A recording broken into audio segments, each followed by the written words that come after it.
London.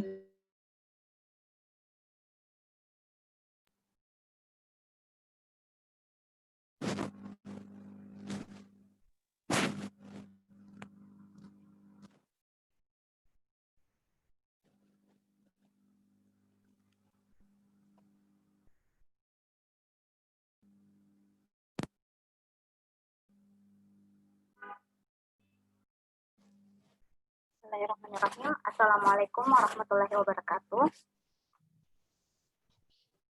Waalaikumsalam warahmatullahi wabarakatuh. Baik, sebelum saya mulai, perkenalkan saya Apoteker Syahra dari Juara UKAI. Untuk teman-teman yang mungkin belum mute mikrofonnya, jadi mohon di-mute agar bisa lancar acara kita pada malam hari ini.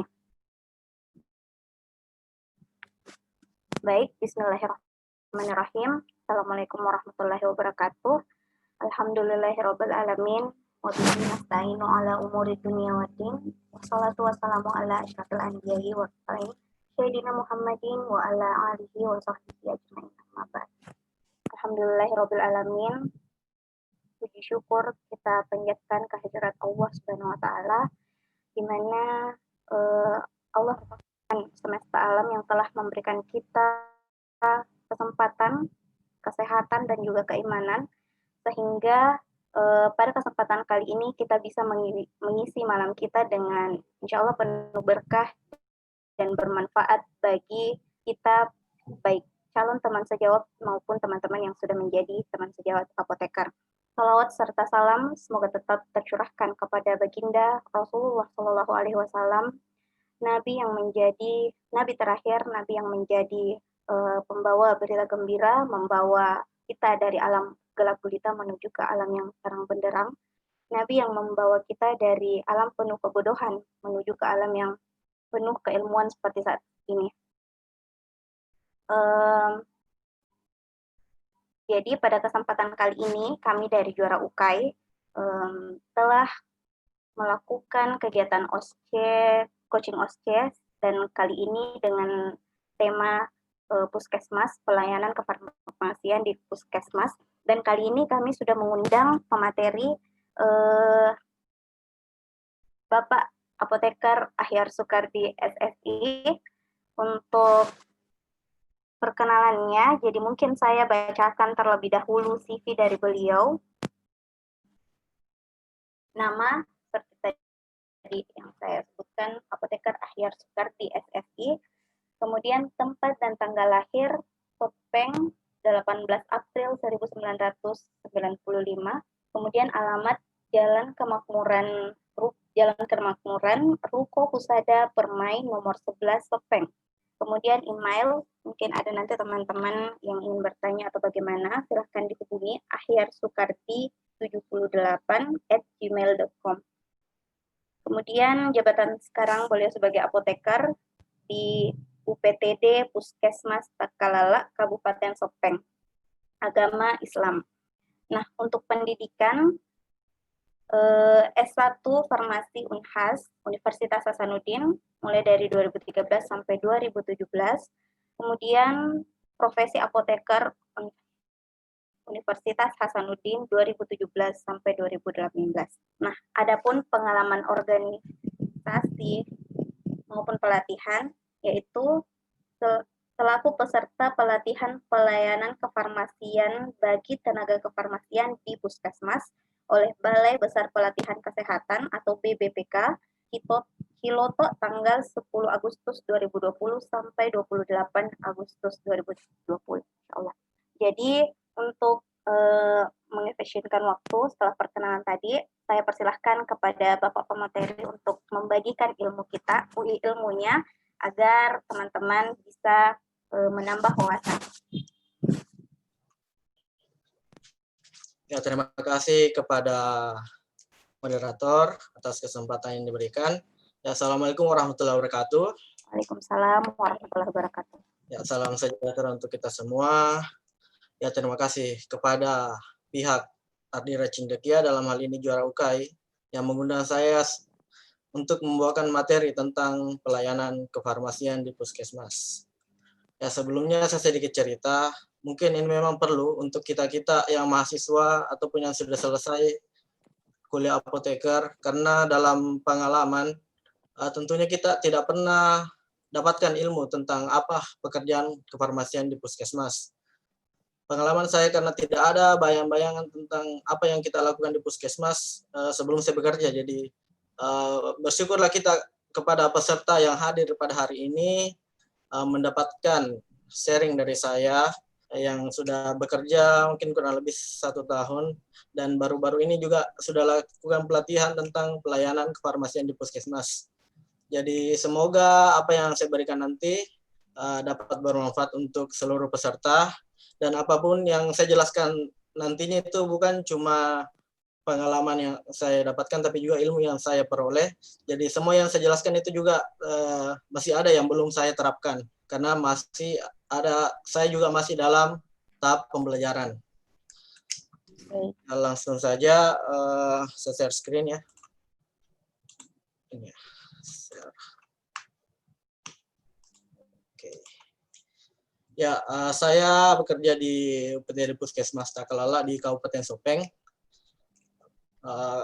Dari tahun 2019 mulai masuk bekerja. Jadi sudah 1 tahun lebih. Oke. Di pekerjaan kefarmasian sendiri itu di puskesmas, dasarnya itu dari peraturan Menteri Kesehatan Republik Indonesia tahun 2016 nomor 74 tentang standar pelayanan kefarmasian di puskesmas.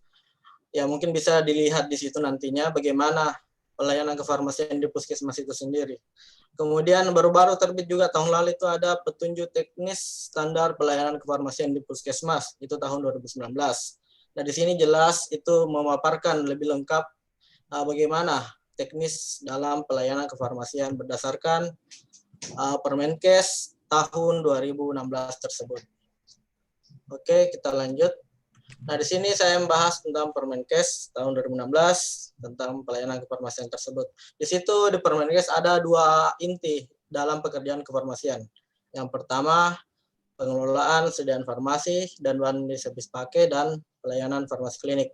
Nah, ini sama dengan di rumah sakit. Cuman ranahnya agak sedikit lebih sedikit. Oke, di sini yang pertama pengelolaan sediaan farmasi dan bahan medis habis pakai. Ya, sama dengan pengelolaan di tempat lain. Nah, itu tentunya mulai dari perencanaan, kemudian pengadaan, kemudian penerimaan, penyimpanan, kemudian pendistribusian, kemudian pengendalian, pencatatan, pelaporan, dan pengarsipan, dan pemantauan dan evaluasi. Oke, kita bahas satu persatu. Nah, di perencanaan. Nah, perencanaan ini merupakan dasar dari kegiatannya kita dari awal sampai akhir. Nah, di mana kita harus rencanakan apa saja yang akan kita lakukan pengadaan obat. Nah, pengadaan obat dan bahan medis habis pakai. Jadi, di sini perencanaan kita lakukan seleksi dan menentukan jumlah sediaan farmasi yang akan dilakukan dalam 1 tahun. Ya, perencanaan itu dalam 1 tahun, jadi dilakukan perencanaan tiap tahun. Nah, adapun pemilihan dalam obat tersebut itu ada patokannya. Ikuti dari formularium nasional dan bisa juga dalam daftar obat esensial nasional. Nah, kalaupun ada obat yang tidak terdapat dalam hal ini, tidak terdapat obat di sini, itu dapat dilakukan dengan rapat koordinasi dengan dokter. Yang jelas ada referensi dari dokter tersebut mengapa menggunakan obat tersebut. Jadi rapat dilakukan, rapat formularium untuk puskesmas setiap tahunnya. Nah, selain itu di kabupaten juga perlu sebenarnya membuat formularium kabupaten. Kemudian dari formularium kabupaten itu puskesmas membuat formularium puskesmas. Setelah itu dilakukan pembuatan rencana kebutuhan obat yang akan dilakukan dalam 1 tahun. Melihat dari jumlah konsumsi, jumlah sisa stok, jumlah lainnya sesuai dengan yang kita butuhkan untuk kebutuhan dalam 1 tahun berikutnya. Oke, ini contoh dari formularium nasional, bisa dilihat ada kelas terapinya, ada subkelasnya, ada persiapan maksimal, ada fasilitasnya untuk di mana. Nah, saya kasih contoh ini misalkan chloramphenicol. Ini kapsul untuk 250 itu bisa di tingkat 1, bisa tingkat 2, bisa tingkat 3. Namun untuk kaps 50 itu tidak bisa di Vaskes tingkat 1. Dalam hal ini puskesmas. Jadi puskesmas tidak bisa melakukan pengadaan ini. Nah, itu mungkin sebagai contoh untuk pemilihan dari obat berdasarkan formularium nasional. Oke, kemudian pengadaan. Secara umum pengadaan itu ada 2 macam, yaitu pertama melalui permintaan Dinas Kesehatan.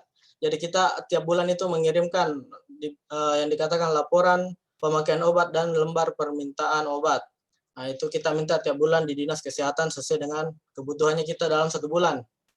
Nah, kemudian bisa juga jika ada kekosongan di dinas, bisa kita lakukan pengadaan mandiri, yaitu pembelian langsung melalui distributor ataupun jika distributor jauh bisa langsung ke apotek terdekat dengan harga yang sesuai e-katalog. Jadi distributor itu ada dikatakan e-katalog. E-katalog itu ada memang pejabat pengadanya.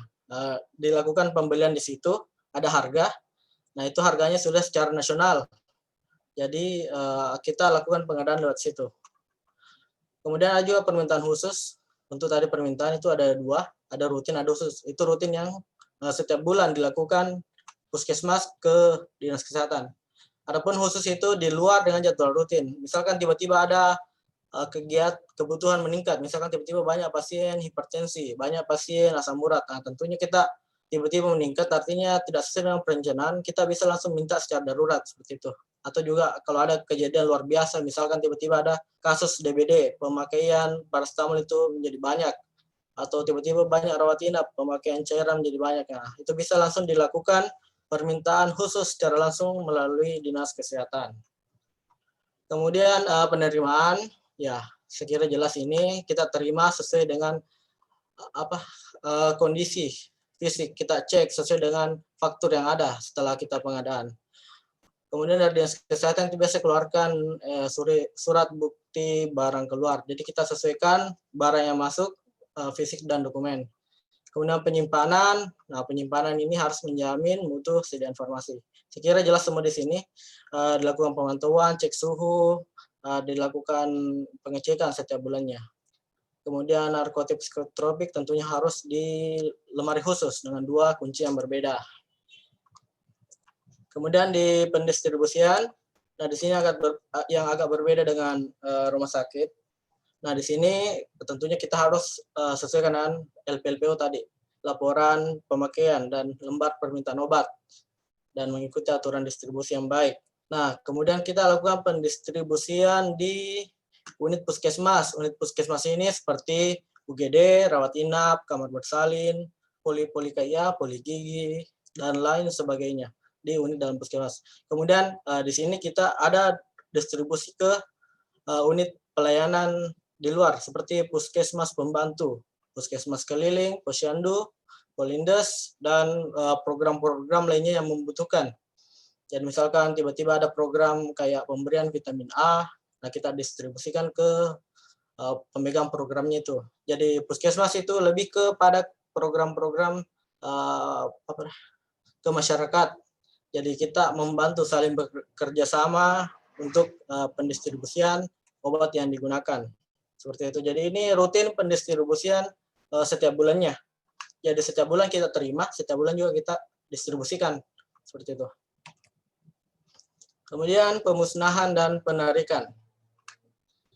Nah, di sini pemusnahan kalau ada obat kedaluarsa atau yang rusak, itu sebenarnya harus dikembalikan ke Dinas Kesehatan, ke instalasi farmasi pemerintah. Nah, disertai dengan berita acara pengembalian, seperti itu. Nah, kemudian kalau ada penarikan, ada izin edar, ada surat edaran dari Badan POM. Nah, tentunya kita kembalikan, kita retun sesuai dengan yang diminta, dan kita tentunya memberikan laporan kepada Badan POM tersebut. Kemudian pengendalian, pengendalian di sini bertujuan agar tidak terjadi kekosongan dan kelebihan. Nah, di sini gunanya lah kartu stok persediaan. Di sini pengendalian persediaan itu kartu stok. Jadi setiap sediaannya kita ada kartu stok, baik itu secara manual ataupun secara komputer. Sepertinya semua sudah tahu soal ini, karena di mana-mana setiap barang itu harus ada kartu stoknya, biar terkendali secara baik. Kemudian penggunaan itu jika ada kosong, ada obat pengganti, nah itu bisa digunakan dengan berkoordinasi dengan dokter, bilang dok, obat ini kosong, bisa saya pakai ini, nah, biar obatnya merata dan tidak ada terjadi kelebihan dan kekurangan. Kemudian penanganan sediaan farmasi yang hilang, rusak, dan kadaluarsa. Nah ini tadi seperti saya bilang, nah ini kalau misalkan ada kadaluarsa atau rusak, beri tanda dulu, kemudian pisahkan, kemudian bikin berita acara untuk dilakukan proses selanjutnya. Kemudian pencatatan, pelaporan, dan penarsipan. Nah, di puskesmas itu memang kebanyakan laporan. Tapi untuk kita anak farmasi mungkin sudah terbiasa dengan laporan. Jadi di sini banyak kegiatan administrasinya. Nah, seperti saya jelaskan tadi, ada kartu stok, ada laporan pemakaian dan lembar permintaan obat, kalau saya ada juga laporan keuangan, itu dibantu dengan pejabat keuangan untuk membuat laporan yang ada harganya, lengkap dengan harga. Jadi itu lapor tiap bulan dan di audit tiap tahun. Kemudian ada juga laporan kayak penggunaan obat rasional, ada, nanti saya jelaskan di bagian farmasi klinik. Kemudian disimpan selama 5 tahun dan mampu ditelusuri. Nah itu kenapa biasa ada berkas disimpan 5 tahun? Supaya bisa ditulis kembali, misalkan arsip 2 tahun lalu, kan ada. Tapi tidak mungkin diambil lagi untuk 5 tahun ke atas, karena sudah jauh tahunnya. Kemudian ada pemantauan dan evaluasi. Nah ini pemantauan untuk kegiatannya kita terlaksana sesuai dengan SOP, standar operasional prosedur. Dia sesuaikah yang kita lakukan dengan yang seharusnya aturan yang berlaku. Nah, dilakukan supervisi ke jaringan. Nah, jaringan puskesmas ini termasuk tadi Pustu, Puskesdes, Polindes, dan semua program di luar juga. Jadi kita lakukan pengkajian bagaimana pekerjaan kita, apakah sudah sesuai atau tidak. Kemudian lakukan perbaikan dari evaluasi yang sebelumnya. Jadi ini evaluasi dan pemantauan untuk pekerjaan kita agar lebih baik ke depannya. Kemudian farmasi klinik, ini pekerjaan kedua. Yang pertama itu pengkajian dan pelayanan resep. Sepertinya sudah jelas, jadi di puskesmas itu menerima resep dokter, kita kaji apakah sudah sesuai dengan yang seharusnya atau bagaimana. Kalau ada kesalahan, tentunya kita koordinasi dengan dokter dan diperbaiki kesalahannya tersebut. Oke, kemudian pelayanan informasi obat. Nah, pelayanan informasi obat ini memberikan informasi kepada pasien. Bukan cuma pasien, bisa keluarganya, bisa sesama tenaga kesehatan, itu semua termasuk pelayanan informasi obat. Kemudian konseling ini hubungan percakapan antara apoteker dan pasien tentang membahas kasus yang dialami pasien tersebut. Ada format, ada dokumentasi yang harus dilakukan di sini. Kemudian juga visite itu kunjungan apoteker kepada pasien rawat inap, di mana ada mandiri, ada juga secara tim bersama tenaga kesehatan lain. Kemudian pemantauan terapi obat ini, bagaimana kita memantau penggunaan obat yang dilakukan pasien, yang diterima pasien dalam pengobatan yang kita berikan. Kemudian ada evaluasi penggunaan obat. Evaluasi penggunaan obat ini adalah seperti penggunaan obat tradisional. Penggunaan obat tradisional bagaimana penggunaan antibiotik, apakah sudah sesuai atau tidak terhadap pasien diare dan ISPA, itu cakupannya di puskesmas. Nanti ada penjelasan lebih lengkap. Kemudian ada juga pelayanan kefarmasian di rumah. Nah, dalam hal ini home care. Jadi kita di puskesmas juga bisa lakukan kunjungan ke rumah untuk memantau pasiennya kita terkait penggunaan obat yang diberikan. Kemudian ada juga monitoring efek samping obat. Nah, ini dari hasil di atas tadi semua, tentunya kalau ada efek samping itu bisa kita laporkan ke pusat secara langsung. Ada juga format nanti. Jadi di puskesmas itu kebanyakan sebenarnya dokumen. Iya, dokumen. Karena semua harus tercatat rapi dan dibutuhkan pada saat baik diakreditasi ataupun ada pemeriksa. Nah, pemeriksa itu ada banyak, ada BPK, ada auditor, ada inspektorat, ada Badan POM, punya banyak. Nah, konseling ini tadi konseling ada formatnya.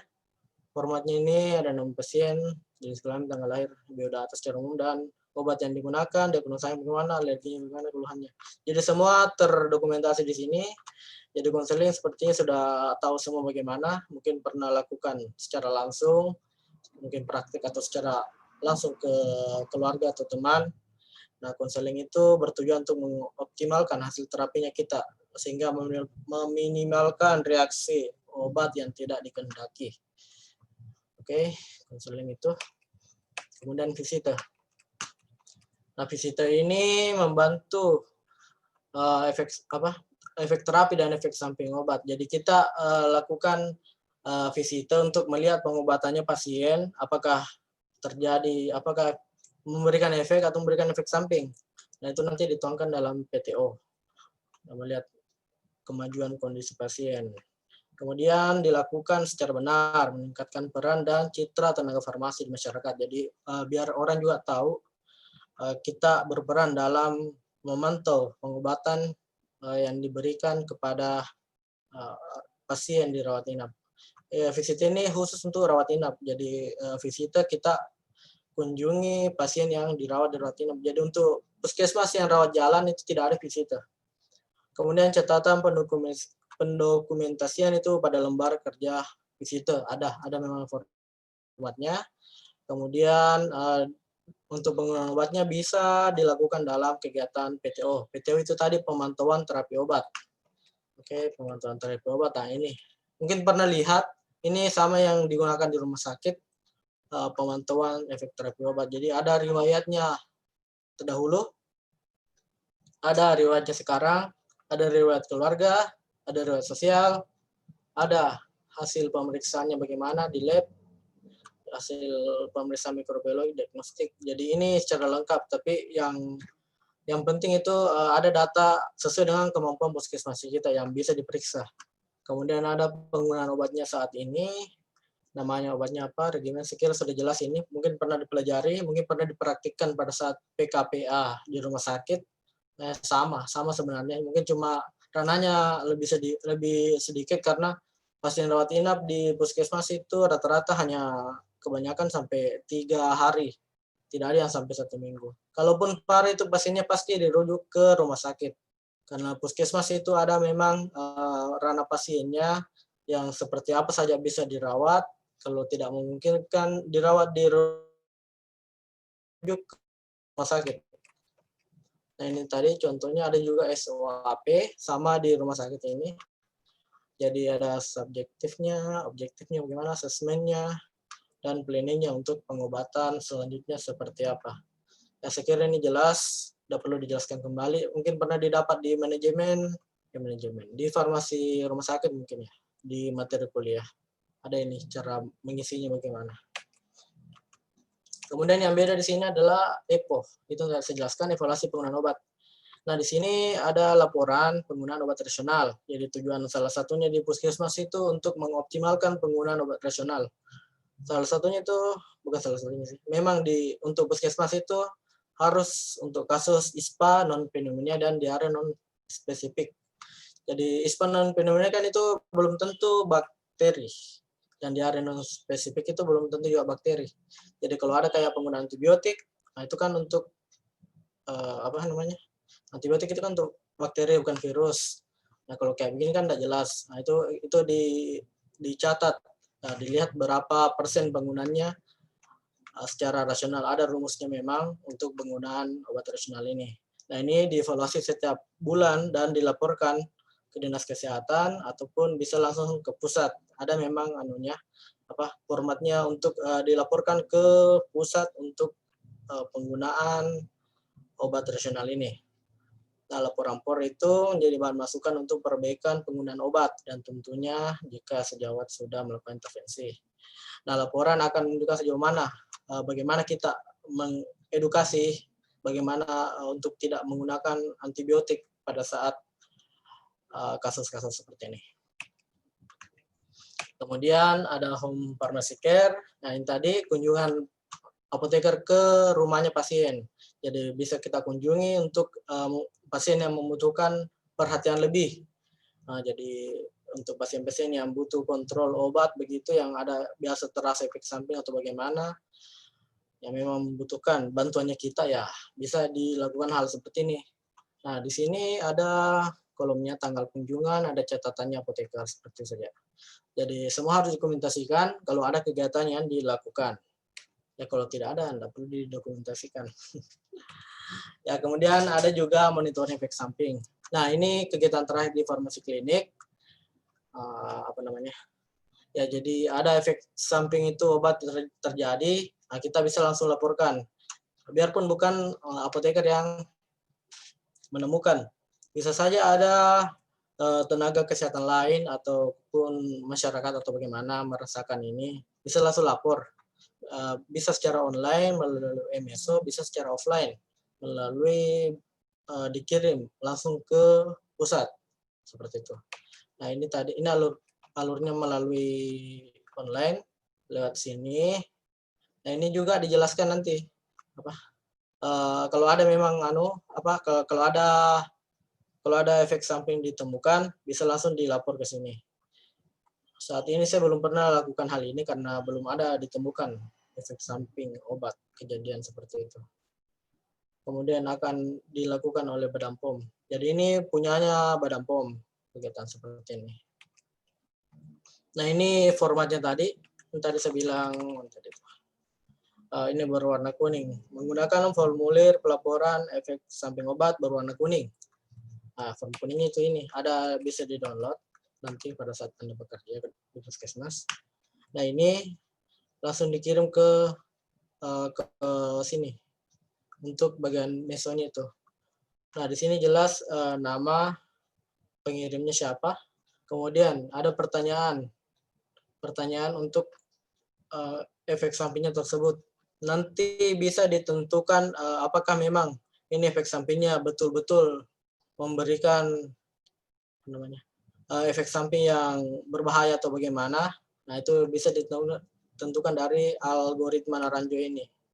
Kemudian di sini ada formulirnya, jelas semua data-datanya, mulai dari biodata, mulai dari penyakitnya, mulai dari kapan ditemukan keluhan, masalah terhadap obat, dan lain sebagainya.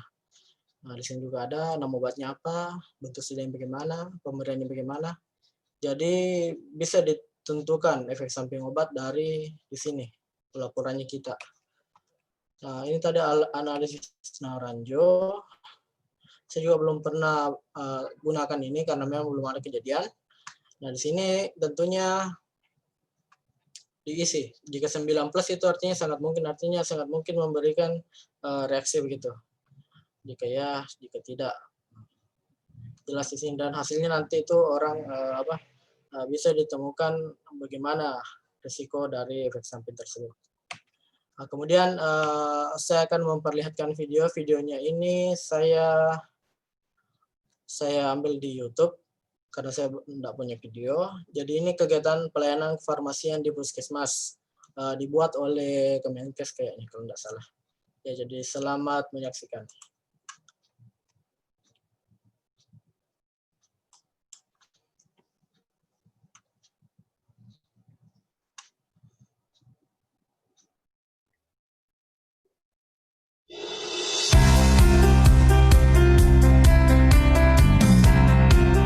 Praktek kefarmasian merupakan bagian yang tidak terpisahkan dari pelayanan kesehatan, khususnya obat. Dalam melaksanakan tugasnya, apoteker dapat berkolaborasi dengan dokter, perawat, dan tenaga kesehatan lain di fasilitas pelayanan kesehatan primer, yaitu di puskesmas, klinik, dan apotek, untuk meningkatkan outcome terapi dan kualitas hidup pasien. Dengan demikian, masyarakat perlu mengetahui mengenai fungsi, tugas, dan tanggung jawab apoteker dalam pelayanan kefarmasian di fasilitas pelayanan kesehatan primer.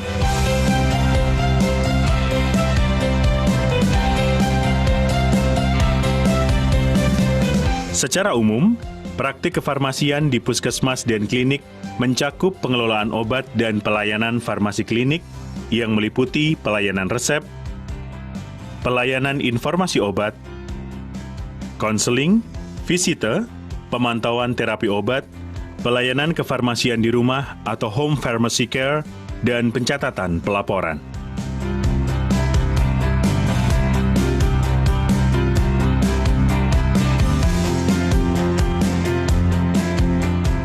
Setelah melakukan pemeriksaan, dokter akan memberikan resep kepada pasien. Resep yang diterima pasien akan dilayani di instalasi farmasi oleh apoteker melalui serangkaian proses sebagai berikut. Screening resep, memeriksa ketersediaan obat, penyiapan obat, dan pemberian etiket. Pada saat penyerahan obat, apoteker wajib memberikan informasi obat meliputi cara penggunaan, lama penggunaan, cara penyimpanan, efek samping yang mungkin terjadi, dan informasi lain yang diperlukan. Selain itu, apoteker dapat memberikan konseling untuk pasien penyakit kronis, degeneratif, serta pasien yang masih merasa kurang jelas tentang penggunaan obat. Apoteker juga dapat memberikan pelayanan informasi obat atau PIO kepada tenaga kesehatan lain, baik secara langsung maupun melalui sarana komunikasi lain. Apoteker dapat melakukan pelayanan kefarmasian berupa kunjungan rumah atau home pharmacy care yang bertujuan untuk memantau kepatuhan pasien dan keberhasilan terapi. Kegiatan ini harus didokumentasikan.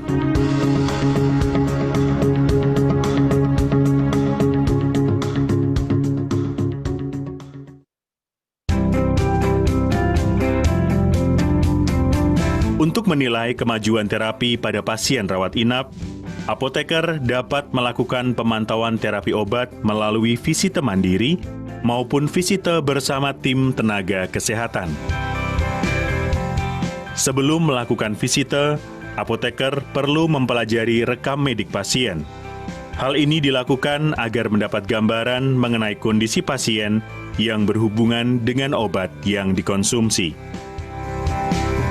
Visite mandiri dilakukan agar apoteker dapat memantau terapi obat yang diterima pasien dalam hal ketepatan penggunaan dan efek obat. Pasien atau keluarga pasien dapat berkonsultasi mengenai obat yang dikonsumsi. Visite bersama dokter, perawat, dan tenaga kesehatan lain dilakukan untuk mencapai keberhasilan terapi yang optimal. Tim akan berdiskusi membahas hasil visite terkait perkembangan kondisi pasien. Apoteker dapat memberikan masukan tentang penggunaan obat. Dari hasil diskusi, dokter akan memutuskan terapi yang harus diberikan kepada pasien. Apakah terapi dilanjutkan atau dilakukan perubahan. Jika terjadi perubahan penggunaan obat, apoteker akan menindaklanjuti. Ya mungkin itu sedikit gambaran bagaimana kegiatan farmasi klinik di puskesmas. Nah mungkin itu dua kegiatan. Nah dua kegiatan itu mungkin kelihatannya tidak sulit, tapi sulit didokumentasi kebanyakan. Nah mungkin bedanya sama di rumah sakit, mungkin itu adalah di rumah sakit itu ada apoteker yang khusus pengadaan, ada khusus di gudang, ada khusus di rawat inap, ada khusus di rawat jalan, dan ada khusus di UGD. Nah, tantangannya untuk di puskesmas itu, kita cuma sendiri. Kita yang di gudang, kita lakukan pengadaan, kita lakukan semua kegiatan di gudang, kemudian kita yang lakukan pelayanan di rawat inap, kita yang lakukan pelayanan di rawat jalan. Nah, itu kita sendiri apoteker dan dibantu sama seorang asisten apoteker. Kenapa cuma satu semua? Karena memang itu berdasarkan analisis kebutuhan SDM di puskesmas. Jadi memang ada perhitungannya dari bagian kebutuhan SDM itu memang cuma satu.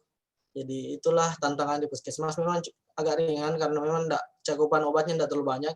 Tapi ini ya cukup berjuang lah menurut saya. Jadi banyak orang anggap enteng di puskesmas itu kerjanya ringan, tapi setelah saya rasakan lumayan lah dibanding sama bebannya dengan kerjaan-kerjaan kefarmasian dimanapun.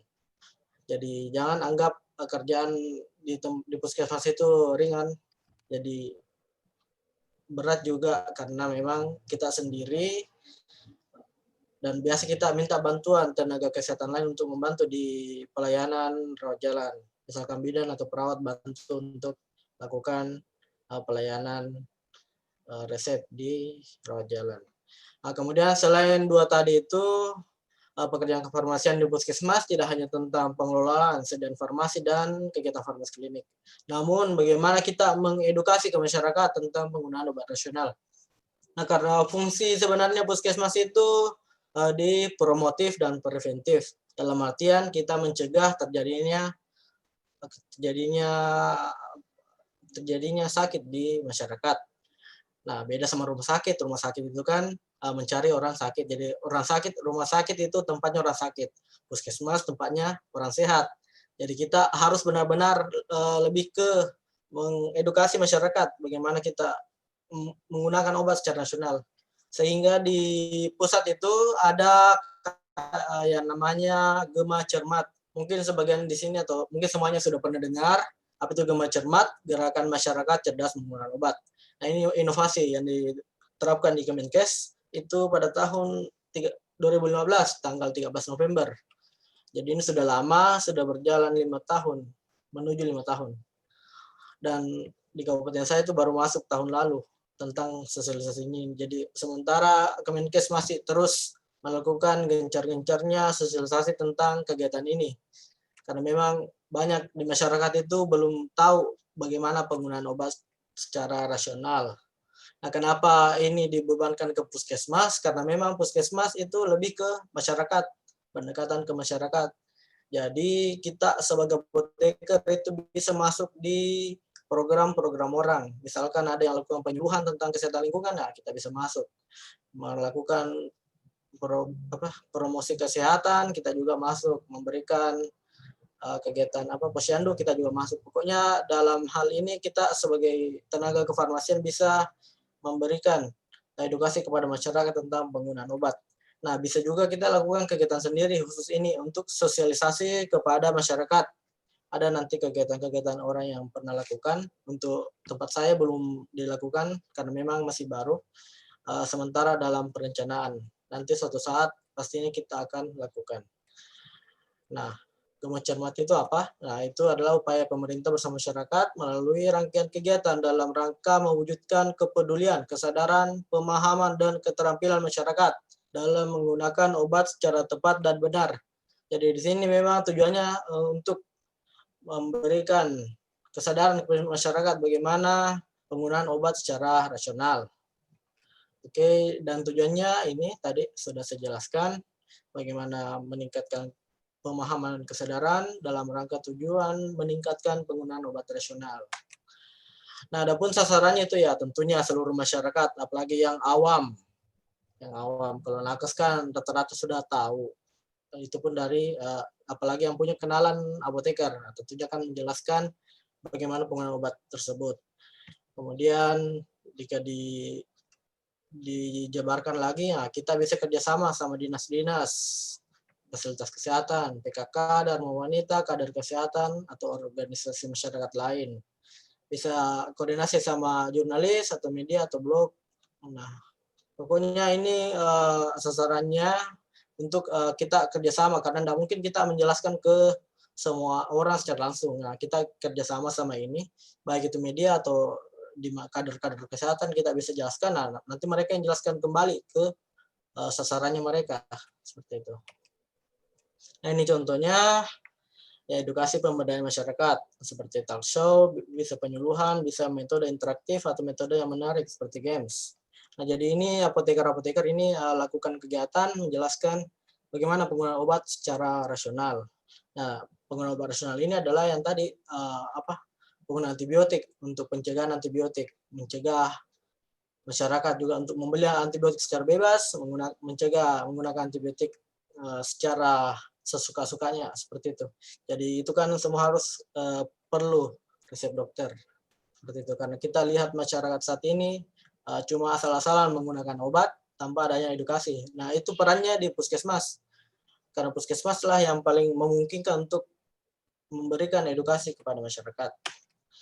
Nah, kemudian ini tadi metode edukasi, melakukan pendekatan interaktif, diupayakan peserta aktif dan dikemas secara menarik. Nah, misalkan kayak games tadi, kemudian bisa juga melalui proses belajar mandiri, bisa juga dengan tutor atau fasilitator yang hanya pemicu, kemudian memberikan waktu untuk ke masyarakat berdiskusi. Jadi ini metode-metode yang digunakan untuk kegiatan-kegiatan edukasi ini. Nah, kemudian kayak games ini bisa kayak memberikan komedi, lawakan, atau drama, atau bagaimanapun. Pokoknya semenarik mungkin biar masyarakat bisa paham bagaimana penggunaan obat secara nasional. Nah, adapun materi yang diberikan di sasaran Gema Cermat ini itu ya, tentunya adalah yang pertama tadi saya bilang POR, penggunaan antibiotik secara bijak. Nah, ini ada materinya sebenarnya. Bisa mungkin dibaca-baca, semua ada di media sosialnya Gema Cermat. Mungkin biasa yang pernah lihat media sosialnya kebanyakan tentang antibiotik. Nah, kemudian ada juga penggunaan obat. Nah, penggolongan obat ini kan masyarakat tidak tahu itu obat keras, obat bebas terbatas, obat bebas, dan narkotik. Kemudian ada Dagusibu. Dagusibu ini kan merupakan program yang diterbitkan oleh IAI. Jadi kita bekerja sama IAI untuk mensosialisasikan hal-hal seperti ini yang berguna untuk masyarakat. Kemudian bisa juga tanya 5O dan informasi kemasan obat.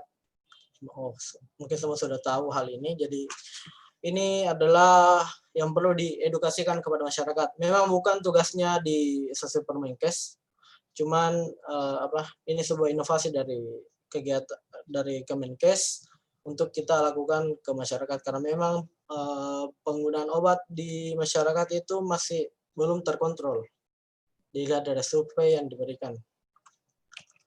Oke, kemudian dalam peran apoteker, nah tadi itu agent of change. Jadi agent of change itu adalah mereka-mereka yang terpilih, dalam hal ini apoteker, untuk sebagai agen perubahan. Agen perubahan ini yang tadi Gema Cermat. Nah, itu bagian dari yang tadi itu sebelumnya bagian dari Gema Cermat. Kemudian ada khusus untuk PISPK. PISPK itu apa? Pendekatan program Indonesia Sehat dan pendekatan keluarga. Jadi kita harapkan memang ini programnya Republik Indonesia dan program prioritas kesehatan. Jadi ini kita kerjasama dengan program-program yang ada di puskesmas. Nah, kenapa bisa ada ini? Nah, ini kan berdasarkan dari pilar-pilar yang terdapat dalam Kemenkes. Ini ada program-program yang mereka buat dalam rangka keluarga sehat melalui pendekatan keluarga. Nah, apa itu pendekatan keluarga? Pendekatan keluarga itu adalah salah satu cara puskesmas untuk meningkatkan jangkauan sasaran dan meningkatkan akses pelayanan kesehatan dengan mendatangi keluarga. Jadi kayak tadi home care itu bisa masuk di sini. Jadi memang puskesmas, saya ulang kembali, puskesmas itu lebih ke masyarakat. Kita harus mendatangi masyarakat, kita lebih koordinasi sama masyarakat, kita lebih care kepada masyarakat. Jadi orang-orang yang memang suka bersosialisasi dengan masyarakat sangat cocok di puskesmas. Oke, kemudian ya pelayanan puskesmas tadi itu sebenarnya tujuannya kepada ibu hamil, bayi, balita, remaja, dan lain-lain. Jadi ini targetnya untuk PISPK tadi, Program Indonesia Sehat dan Pendekatan Keluarga. Nah, di sini ada 12 indikator keluarga sehat dari implementasi yang diberikan oleh Kemenkes. Oke, kita lihat. Nah, ini 12 indikator tersebut. Jadi indikatornya keluarga sehat itu ada 12. Nah, di mana kita berperan di sini? Ini, yang pertama penderita TB paru berobat sesuai standar.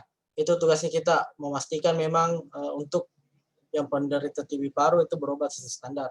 Begitupun dengan hipertensi, juga berobat teratur, dan gangguan jiwa berat, ya, tidak terlantarkan. Nah, kita bekerja sama dengan pemegang program. Jadi ada di sana di puskesmas biasa kayak ada program TB. Mereka yang pegang program TB ada orangnya, ada PJ-nya. Hipertensi pun begitu, ada PJ-nya untuk penyakit tidak menular. Ada juga PJ penyakit jiwa. Nah, kita koordinasi dengan mereka-mereka untuk bagaimana pengobatan terhadap pasien tersebut. Nah, itu kita sebagai AOC. Yang tadi saya bilang, agent of change. Nah, ini tadi TB paru berobat standar, hipertensi berobat teratur, gangguan jiwa tidak terlantarkan. Jadi ini semua sebenarnya tertuang di Permenkes di pelayanan ini, di mana kita memberikan edukasi secara farmasi klinik terkait pengobatan yang diberikan kepada pasien ini. Jadi kita ini di apoteker, kita yang urus dari pengadaan obat sampai ke pasien. Bukan hanya sampai diberikan pasien, tapi setelah pasien ambil, bagaimana pasien ini menggunakan obatnya, apakah betul atau tidak. Nah, ini sebenarnya target dari AOC ini. Nah, jadi kita yang memantau bagaimana ke pasien, apakah memang dia gunakan sesuai dengan aturan, ataukah asal-asalan, tidak sesuai dengan aturan yang diberikan. Karena obat itu harus minum secara teratur sesuai dengan resep dokter. Nah, ini contohnya tadi peran farmasi. Peran farmasi di sini secara pasif itu kita pencarian kasus pasien. Jadi itu secara pasif, ada sendiri pasien datang. Yang secara aktif ya tentunya edukasi kepada masyarakat dengan apoteker AOC. Dengan tadi gema cermat dan dagu sibuh. Pelaporannya tentunya dengan pendataan pelaporan. Kemudian untuk logistiknya, kita sediakan obat TB. Jadi tadi itu di perencanaan memang harus disiapkan obat TB. Ada di Fornas itu obat TB. Kita harus lakukan perencanaannya. Berapa pasien sebelumnya, kita lakukan hitungan perencanaan berapa. Kemudian kita simpan dan distribusikan untuk pasiennya. Kemudian tentunya kita amati mutunya dari obat, kayak kadaluarsa, penyimpanannya sesuai atau tidak. Kemudian di farmasi kliniknya itu tentunya kita memberikan informasi kepada pasien TB. Kalaupun tidak bisa kita bisa melalui mega programnya. Kita memberikan edukasi, tentunya mereka tahu, nah mereka yang memberikan kepada pasiennya. Apakah sudah teratur atau tidak. Kalau sempat kita konseling, dan resepnya juga kita kaji interaksi obat yang digunakan, sempat ada pengobatan lain yang digunakan, kemudian kita monitoring juga, kita lakukan pengawasan dan pemantauan. Jadi ini kita bekerja sama dengan pemegang programnya tadi. Karena tidak mungkin kita lakukan semua. Ya, karena di puskesmas itu kita sendiri, tidak ada apoteker lain. Kita sendiri, kecuali memang dia kontrak apoteker lain dengan kebijakan puskesmas itu, ya bisalah. Kemudian tentunya kita lakukan edukasi ke masyarakat dan home pharmacy care kepada pasien. Jadi ini perannya kita, ini contoh untuk di TB. Mungkin lagi kalau hipertensi dan apa tadi satunya, hipertensi dan saya lupa, jiwa ya.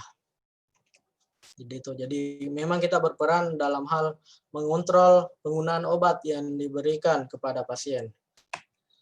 Kemudian, AOC tadi dalam 3 fokus program prioritas, itu tadi kan PISPK.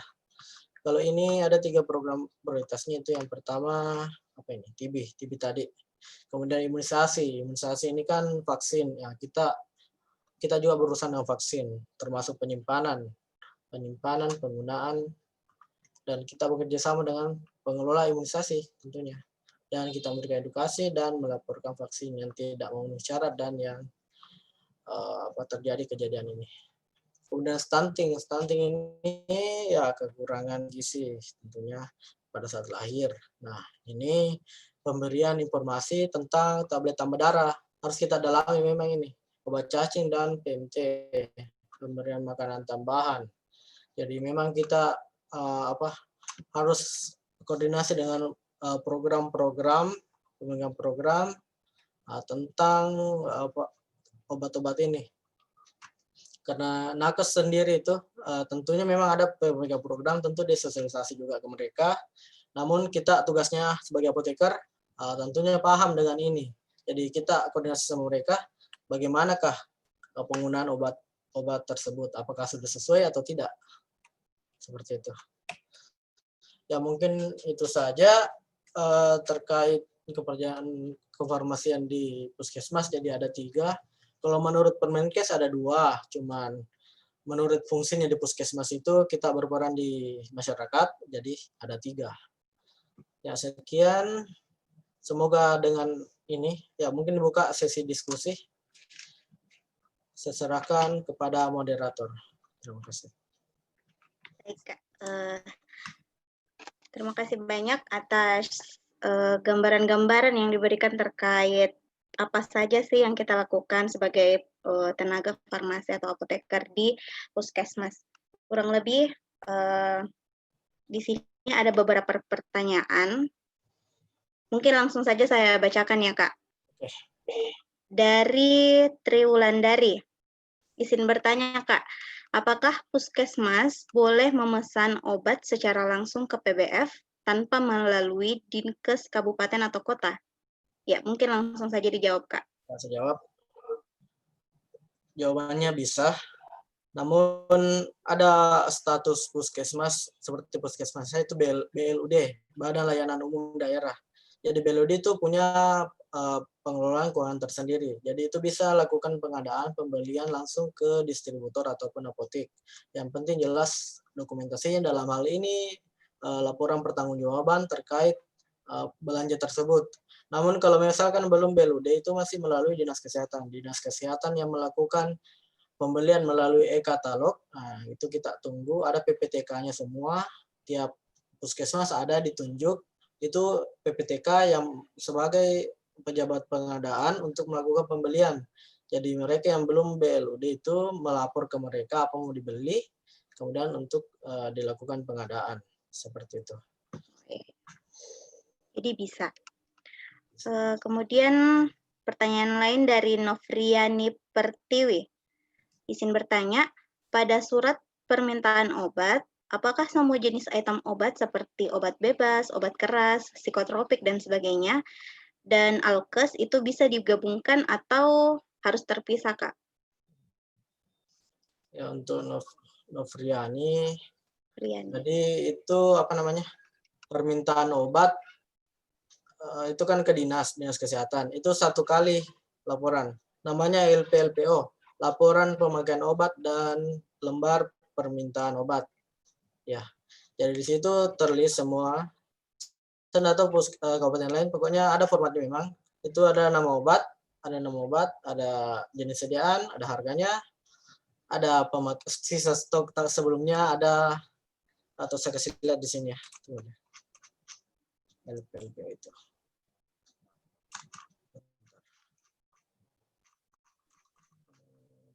Teknis. Kemudian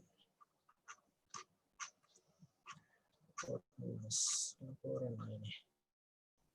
Bisa share screen lagi. Yang mana di sini? Oke.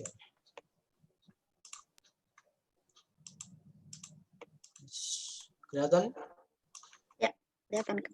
Jadi ini ada LPLPO. LPLPO ini, nah di sini ada nama, ada kelas terapi, satuan stok awal, penerimaan sebelumnya, sehingga persediaannya berapa, pemakaiannya bulan lalu berapa, expire bulan itu berapa, dan sisa stok berapa, dan permintaan berapa. Jadi ini semua tergabung dalam sini untuk permintaan ke dinas kesehatan, termasuk alat kesehatan, bukan alat kesehatan sih, bahan medis habis pakai. Lain lagi kalau alat kesehatan itu yang tidak setelah dipakai tidak dibuang. Kalau bahan medis habis pakai setelah dipakai tentu dibuang. Alat kesehatan itu kan seperti alat tensi, timbangan, alat ukur tinggi ya. Kalau bahan medis habis pakai itu seperti spuit, handscoon, benang jahit, buket, dan lain-lain. Nah seperti itu. Jadi di sini 1 kali semua diisi. Kemudian kita minta di dinas. Nah itu pun dinas kalau misalkan ada yang tidak, tergantung stoknya mereka. Kita minta biasa segini, tapi yang datang segini, ya syukuri saja. Karena memang dinas itu dia stoknya untuk semua puskesmas di kabupatennya. Jadi biarpun kita minta segini, terkadang tidak memenuhi dengan permintaannya kita. Makanya itu ada dikatakan belanja tadi, belanja mandiri. Jadi kita bisa lakukan belanja yang tidak tersedia stoknya di Dinas Kesehatan. Oke, seperti itu. Saya kira jelas. Ya Kak, jelas. Ini lagi Kak, ada pertanyaan dari Arini Fausia Susanti. Kak, maaf izin bertanya, iya silakan. Untuk pemusnahan obat bebas dan narkotik itu bagaimana Kak? Apakah dilaksanakan di puskesmas masing-masing atau bagaimana SOP-nya? Terima kasih Kak. Sama Dek. Pemusnahan. Ya, pemusnahan obat bebas dan narkotik di puskesmas. Itu kan pemusnahan ada bagian di aturan Badan POM, kalau tidak salah ya. Nah kalau di puskesmas itu seharusnya itu obat-obat kayak expire apa semua itu diserahkan ke Dinas Kesehatan. Kemudian Dinas Kesehatan lakukan pemusnahan. Dan ada saksinya, ada saksi khusus untuk pemusnahan tersebut. Kalaupun mau puskesmas sendiri, itu juga ada syaratnya. Syaratnya itu tidak berada di dekat, tidak mengganggu masyarakat, tidak berada di kota. Bisa juga dapat menggunakan pihak ketiga untuk pemusnahannya itu. Namun berbayar per kilo, tergantung pihaknya yang diajak kerjasama. Kemudian mungkin saya cari dulu referensi untuk itu, ada di sini untuk pemusnahan.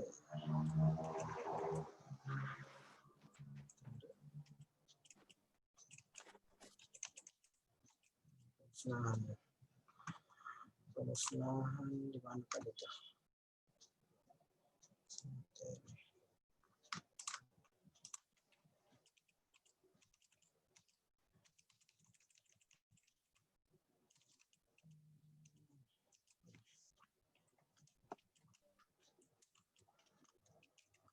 Oh, mana share screen-nya? Ini kayaknya. Sudah. Kelihatan? Yap, kelihatan. Ya, pemusnahan obat itu untuk obat ED, obat rusak, dan obat yang dicabut edarnya. Adapun tahapannya tentunya daftar dan berita acara pemusnahan, ya koordinasi dengan jadwal dan metodenya, tempat pemusnahan, ditentukan tempatnya dan sesuai dengan ketentuan. Ketentuan ini kan ada di aturan Badan POM. Nah, ini slide dari Badan POM, bisa dilihat aturannya bagaimana. Kemudian untuk pengelolaan pemusnahan obat, ya sesuai dengan jenis dan bentuk sediaan. Kalau obat yang mengandung narkotik itu dilakukan oleh apoteker dan disaksikan oleh Dinas Kesehatan Kabupaten. Kemudian selain narkotik itu bisa dilakukan oleh apoteker dan disaksikan oleh tenaga kefarmasian lain yang memiliki surat praktik. Sama sebenarnya di apotek, sama semua apotek rumah sakit sama tentang pengelolaan pemusnahan ini. Kemudian mungkin kalau ini kan sudah bisa dicari sendiri bagaimana pemusnahannya padat, setengah padat, cairan, ampul, dan obat-obat lainnya. Untuk nafsa, ya saya tidak hafal secara ini karena memang yang begini harus dilihat bagaimana metodenya dan bagaimana aturannya. Semua tertuang di aturannya Badan POM bagaimana kita lakukan pemusnahan. Kalau di Permenkes itu cuma mengatakan melakukan pemusnahan sesuai peraturan perundang-undangan. Nah, peraturan itu silakan dicari sendiri di aturan Badan POM. Oke, saya kira jelas. Ya, jelas. Kemudian lanjut lagi Kak dari Mailinda. Oh, tunggu. Sebelumnya dari Salmia, izin bertanya Kak terkait home care. Apa saja yang seorang lakukan ketika melakukan home care? Dan kriteria pasien yang mendapatkan pelayanan home care itu seperti apa saja? Home care. Tadi enggak sebahas ya? Mungkin kriteria pasien Kriteria yang pasien. ya. Ya, saya coba.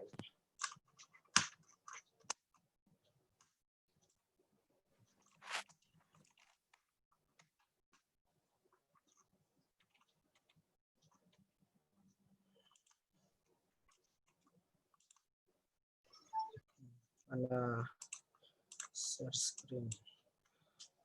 Kemudian ini. Oke, jelas. Jadi ini apa? Ini petunjuk teknis tahun 2019 untuk pelaksanaan home care. Jelas semua lihat? Iya, jelas. Jelas. Nah, untuk kriteria ini ada. Kegiatan pelayanan kefarmasian di rumah tidak dapat diberikan kepada semua pasien mengingat waktu pelayanan yang cukup lama maka dilakukan prioritas. Nah, kriterianya itu pasien yang menderita penyakit kronis seperti hipertensi, penyakit gula, yang memerlukan perhatian khusus, penggunaan obat dan interaksi obat. Jadi ini yang paling utama. Kemudian untuk kedua itu pasien dengan terapi jangka panjang, misalkan tadi TB, DM, HIV/AIDS. Kemudian pasien dengan risiko misal usia 65 tahun ke atas atau lebih dengan salah satu kriteria regimen obat. Nah, ini pasien dengan 6 macam diagnosis, artinya banyak diagnosis dari dokter. Kemudian menggunakan obat lebih dari 6 macam atau lebih. Minum 12 dosis. Jadi beda, nah ini 6 macam, ini 12 dosis. Kemudian meminum 20 obat yang terdapat dalam tabel berikut. Jadi ini yang menggunakan obat ini bisa dilakukan home care. Jadi semua ada di ini, petunjuk teknis pelayanan kefarmasian di puskesmas. Itu bisa di-download di webnya Falmalkes. Ada di Google, silakan dicari. Yang begini sampulnya. Ini ada. Petunjuk teknis standar pelayanan kefarmasian di puskesmas. Seperti ini. Ini masih baru tahun 2019. Oke. Saya kembalikan kepada moderator. Oh ya. Dari mana? Tujuh, Syahra. Moderator. Sudah jelas.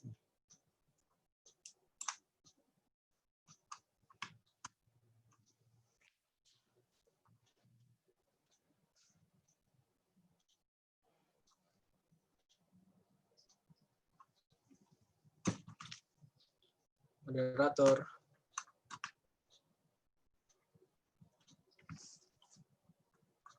Atau panitia juara UKI yang lain. Kenapa tidak muncul?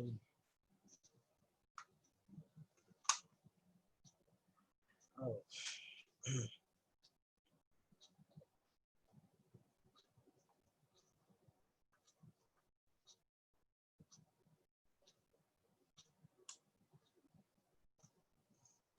Syahra, cek. Mut suaramu deh. Suaranya.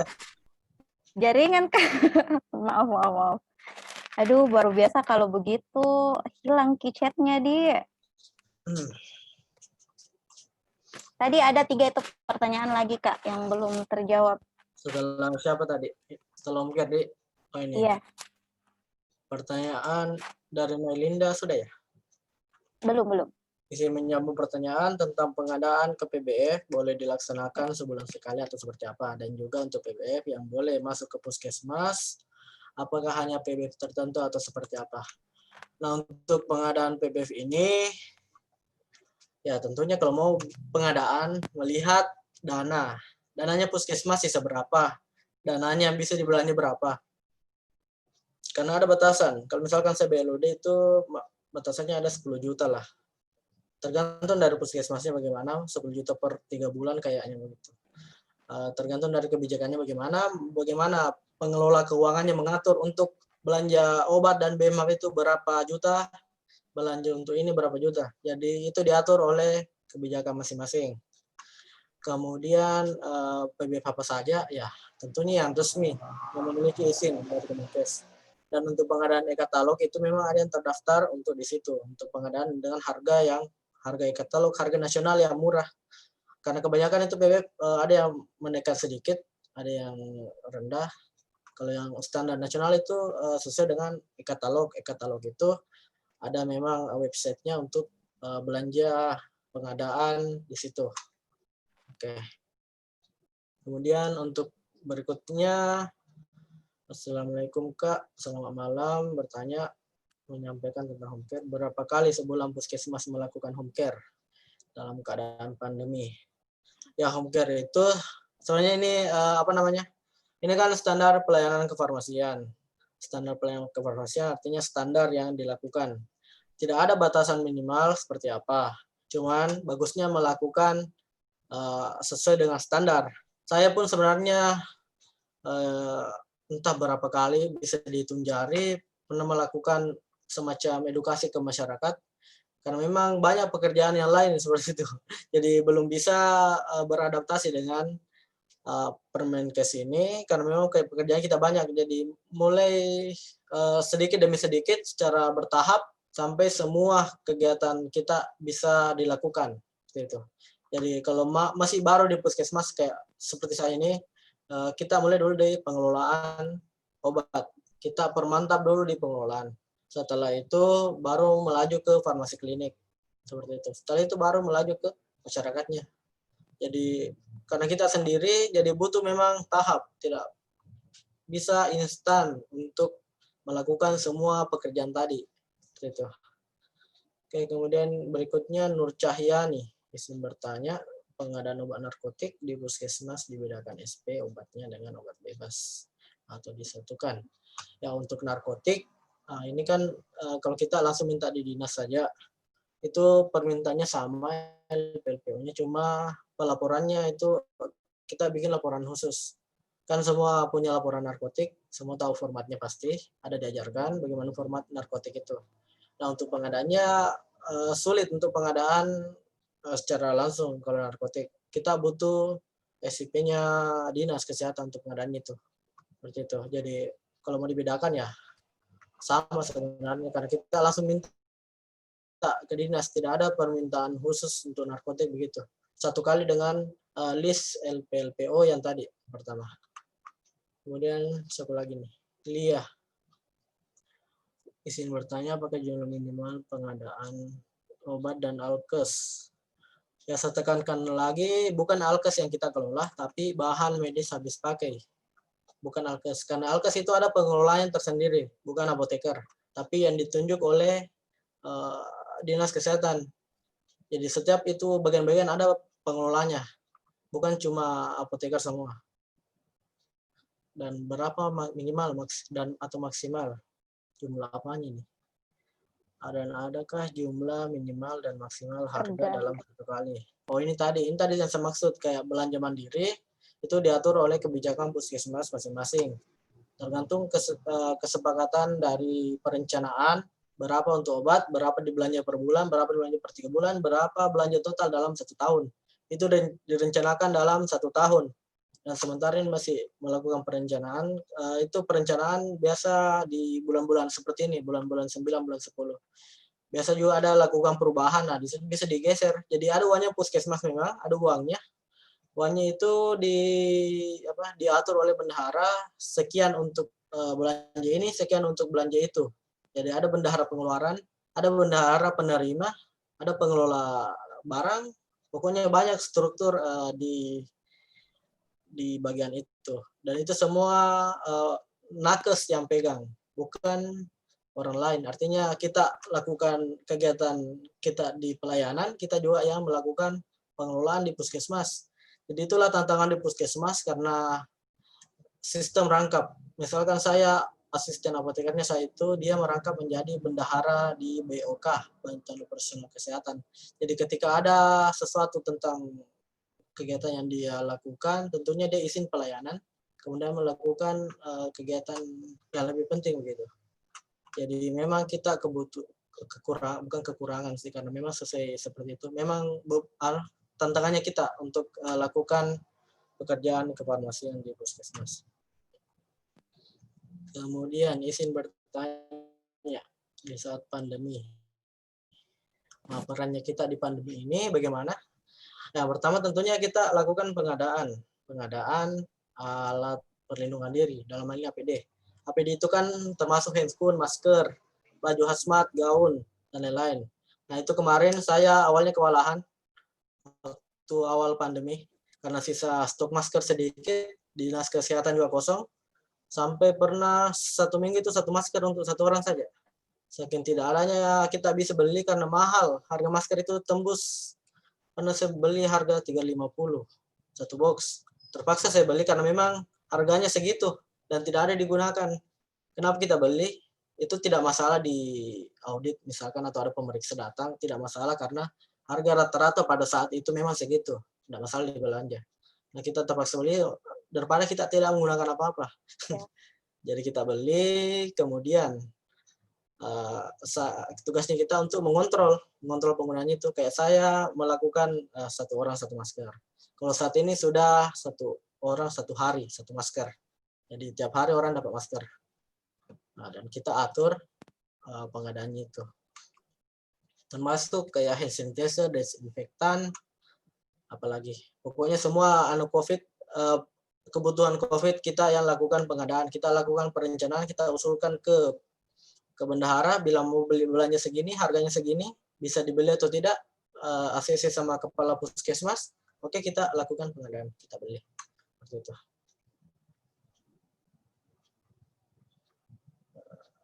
Kemudian apakah tetap melakukan visita? Tetap. Itu gunanya APD. Itu gunanya alat perlindungan diri. Masa dokter, perawat, bidan lakukan pelayanan kita tidak? Artinya itu gunanya APD untuk melindungi kita. Kalau yakin memang APD-nya kita berfungsi dengan baik, ya tidak masalah. Itu kalau APD-nya yang salah dalam penggunaan, itu yang bisa menyebabkan terjadinya kontaminasi. Apalagi APD sebenarnya itu lebih ke kita apoteker, kita yang memberikan edukasi kepada teman-teman, karena kita yang kelola, kita yang beli, kita yang lebih tahu barangnya. Seperti itu.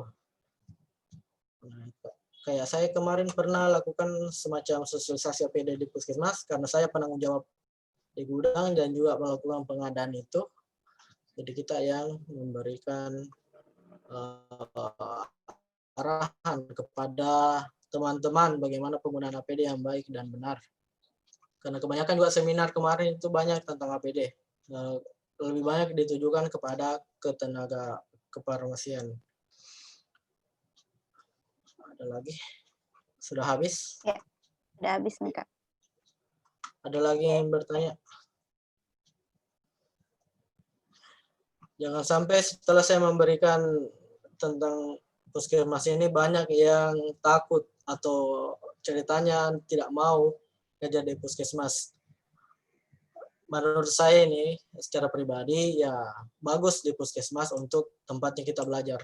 Kenapa? Karena di sinilah kita lebih bisa atur waktu, lebih bisa atur dokumen, lebih bisa tahu tentang pengobatan dasar, belum secara expert. Ya, kita kan kalau lakukan sesuatu dari dasar dulu, dari bawah, kemudian tentunya akan naik sampainya kita jadi expert seperti itu. Jadi ya tidak ada ruginya lah di puskesmas, dan memang lebih banyak amal yang diperoleh karena kita lebih banyak mengedukasi kepada masyarakat tentang bagaimana sebenarnya itu, bagaimana itu obat. Karena banyak orang tidak tahu. Setelah saya datang ke puskesmas saya kemarin, banyak orang yang bilang sudah bagus sekarang, sudah dijelaskan obatnya, pemakaiannya, begininya dan begitunya. Lebih jelas, masyarakat lebih tahu tentang penggunaan obat secara rasional seperti itu. Ya, saya kembalikan kepada moderator. Ya. Baik Kak, terima kasih banyak atas sharing ilmunya, dan untuk teman-teman yang sudah berpartisipasi, terima kasih banyak juga. Semoga yang kita lakukan ini bisa memperluas wawasan kita, terutama di pelayanan kefarmasian di puskesmas. Jadi kurang lebih dari 3 kali coaching ini, hal yang paling berbeda dengan coaching OSC rumah sakit maupun di apotek itu adalah selain pengadaan dan perbekalan kefarmasian dan juga farmasi klinik, itu puskesmas lebih melekat dengan masyarakat. Jadi untuk teman-teman seperti tadi yang dikatakan oleh pemateri, yang punya jiwa sosial yang tinggi, kemudian yang ingin punya banyak-banyak amal karena lebih berperan ke masyarakat, silahkan untuk kedepannya pikirkan memang merancang-rancang untuk ke puskesmas begitu. Nah, kemudian karena kita sudah selesai di sesi tanya jawab, saya ingin mengajak teman-teman semua untuk aktifkan videonya. Aktifkan videonya, kita foto bareng, kita foto sama-sama dulu untuk dokumentasi. Jadi kita belajar dari sekarang untuk mendokumentasikan kegiatan. Ayo teman-teman, silakan dinyalakan videonya. Bisa juga di-unmute, siapa tahu ada yang ingin menyapa apoteker Akhir Sukardi dari Sopeng. Halo Kak.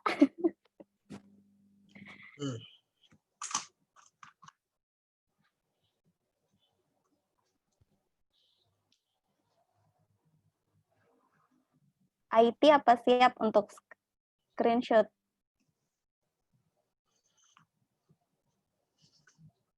Ian?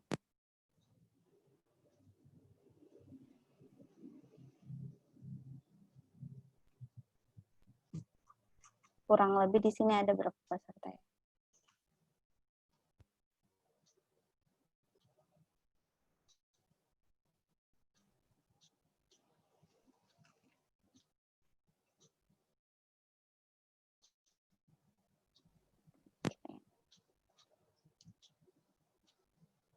Ayo nyalakan semua videonya. Shirley, Rizda, Sri Haryanti, supaya kita bisa screenshot.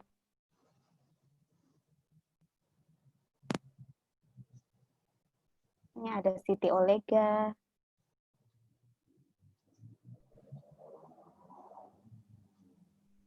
Jadi ini adalah teman-teman baik dari D3 maupun S1 maupun yang sekarang mungkin lagi PKPA. Semoga apa yang kita lakukan hari ini bernilai ibadah dan bisa menambah wawasan kita. Dan juga bisa memotivasi diri kita untuk menjadi apoteker yang lebih baik lagi.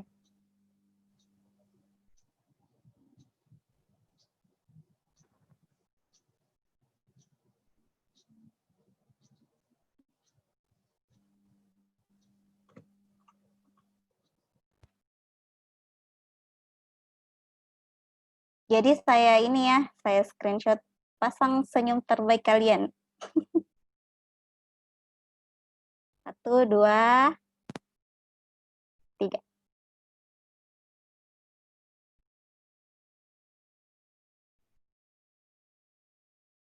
Oke.